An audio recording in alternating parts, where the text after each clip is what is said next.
Terima kasih Pak Anies atas pemaparan yang panjang lebar mengenai strategi dan kebijakan luar negeri.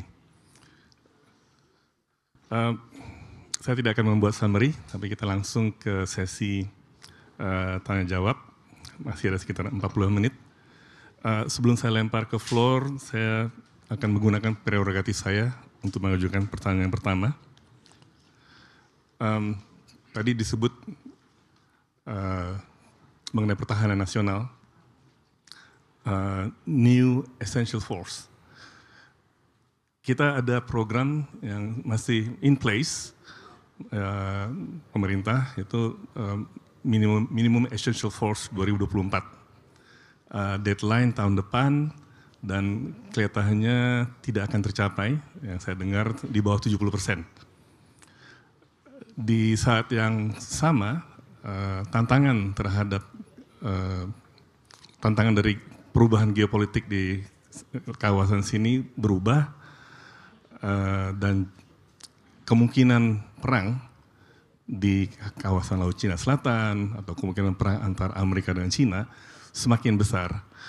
Pertanyaannya adalah karena kita tidak memenuhi MEF 2024, kita menjadi sangat vulnerable dalam hal kemampuan kita untuk menjaga teritori kita, menjaga kedaulatan kita. Apa yang akan dilakukan oleh Pak Anies kalau terpilih menjadi presiden untuk menutup gap dari kemampuan kita untuk membela, mempertahankan kedaulatan dan teritori kita? Yang terakhir saya dengar dari Menteri Pertahanan Prabowo bahwa belanja pertahanan kita itu hanya sampai 0,8% dari GDP. Negara-negara tetangga sudah sampai 2%, kita masih jauh. Jadi kalau misalnya Pak Anies jadi presiden, bagaimana mengatasinya? Kemampuan kita bertahan, tapi juga kemampuan kita untuk meningkatkan belanja pertahanan. Terima kasih. Ya, terima kasih Pak Andy. Nomor satu, kita lihat datanya dulu nih. Saya coba lihat datanya. Jadi minimum essential force sejak tahun 2010 itu ditargetkan 2024 tercapai begitu. Dan data sekarang ini kalau kita lihat di 2023, Angkatan Darat baru tercapai 76%, Angkatan Udara baru sampai angka 51%, Angkatan Laut 59%. Jadi kita di bawah dari target itu.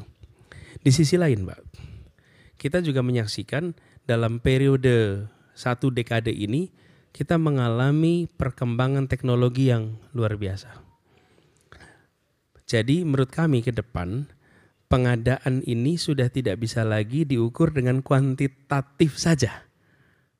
Tapi juga sudah harus melakukan penyesuaian dan pengadaan yang sesuai dengan positioning dan utility. Kami sering gunakan analogi ini di Jakarta Pak dulu. Karena begini, jajarannya sering sampai, Pak ini ada target yang sudah ditetapkan dulu belum tercapai. Kecenderungannya oke kita capai target itu. Apa sih yang belum? Saya beli ilustrasi. Dulu Pak ditargetkan beli mesin fax 100. Gitu. Ya waktu itu mesin fax adalah solusi. Tapi kalau sekarang pakai mesin fax is no longer solution. Masa kita mau laksanakan, kan udah ditetapkan Pak zaman dulu itu. Nah kecenderungan kita adalah apa yang sudah ditetapkan itu harus dilaksanakan. Sementara mengalami transformasi. Jadi menurut kami kita harus membuka diri, invite institutions, individuals yang understand state of the art untuk kita melakukan istilahnya leapfrog ini ya, lompatan yang lebih cepat, mengejar target secara substansi memenuhi yang kita rencanakan walaupun secara kuantitatif kita mengalami pergeseran. Kenapa? Karena ada positioning yang bergeser. Jadi misalnya positioning alutsista ini menyesuaikan lagi dengan lokasi, proyeksi kekuatan dan garis zona pertahanan. Jadi akses rantai produksi lepas zona ekonomi eksklusif. Kemudian wilayah terluar zona ekonomi eksklusif yang jadi pintu masuknya ALKI. Kemudian garis pantai. Jadi kita bisa melakukan penyesuaian. Kemudian utilitasnya. Kita bisa membuat alutsista ini menyesuaikan kebutuhan dan kegunaan secara lebih efisien untuk pertahanan nasional dan proyeksi kekuatan di kita. Dan adaptasi ini yang harus kita lakukan sama-sama. Jadi tadi Pak Endi, kalau bisa kami melihat itu. Lalu yang berikutnya adalah infrastruktur dan SDM juga harus melakukan penyesuaian di sini. Bila kita menggeser cara pemenuhannya, maka kita harus lakukan penyesuaian pada SDM-nya.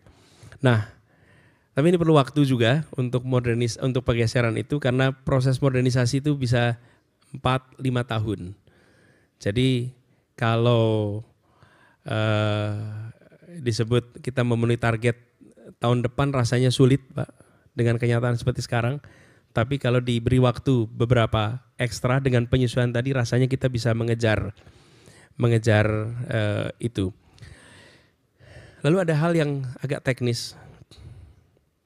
Tapi ini menurut hemat kami berdampak dalam anggaran.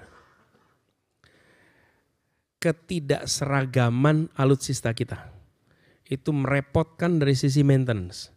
Jangankan alutsista, armada bis saja itu kalau mereknya beda-beda, Pak, itu bagian montirnya itu repot, Pak, ngurusinnya. Karena armada bis saja, apalagi alutsista. Jadi kami melihat perlu ada konsistensi di dalam kita memiliki alutsista kita dari sisi jenis, merek dan lain-lain. Kemudian sudah mulai kita berbicara tentang perkuatan industri pertahanan kita. Kalau kita ingin dalam jangka panjang berbicara tentang negara yang berdaulat, maka mau tidak mau kita harus serius menangani ini. Dan ini kita rujuk apa? Tank Shopping nih yang bilang.